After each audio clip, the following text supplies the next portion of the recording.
When you come to the exhibit, one of the little rooms that we've created that we think you'll find really interesting is our Canadian music room. You know, as Canadians, we have been exporting truly wonderful musicians for many, many years onto the world stage.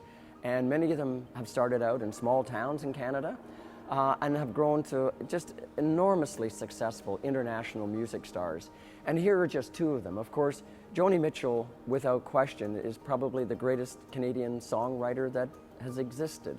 She was recently inducted into the Canadian Guitar Playing Hall of Fame, developed an amazingly unique way of playing guitar through a whole series of open tunings.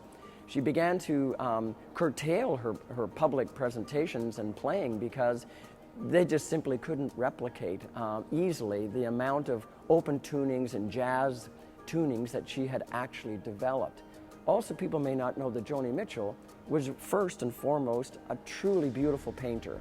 Joni Mitchell's artwork is really magical. She created all of her own album covers over her whole career, and she painted and drew all of those. So her drawing and her artwork is something to be explored, and we hope that people will have a time to kind of chat about that as they stand in front of the piece. But k.d. lang is completely different. k.d. lang, certainly many people remember her from the Reclines.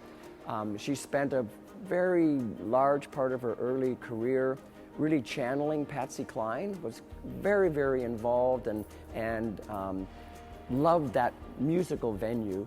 And she dressed that way, she danced that way, she performed that way. But in behind that, there was a whole other story of k.d. lang unfolding. Much of it had to do with her sexuality, much of it had to do with her ability to really become something other than just a country and western singer from Consort, Alberta. And today she performs on the world stage with the world's greatest musicians and greatest singers. And k.d. lang and Joni Mitchell together, we think, really capture something quite magical about our ability as Canadians to write songs and to produce beautiful music. So in our little music room, we think you'll see lots of examples of that. And Joni Mitchell. Joni was such an enigmatic person to try and work with. I had a great deal of difficulty trying to determine how I wanted to represent her. I did approximately, well, I guess somewhere between 30 and 40 original sketches before I started to arrive at something I was happy with, and then I would immediately throw all that work out and start over again. But I'm satisfied that what I've got here represents one of our true iconic musicians, and her story is the reflection that she's looking through the pane of glass of the taxi cab window. So there is the hidden bit of Joni through the window. The taxi cab representation down along the bottom in the yellow color for her album, the clouds obviously.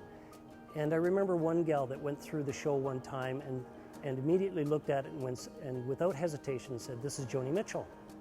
And when I asked her what it was that told her that it was Joni, she said it was the freckles. And Joni has the most wonderful piercing blue eyes, and that's what I wanted to capture.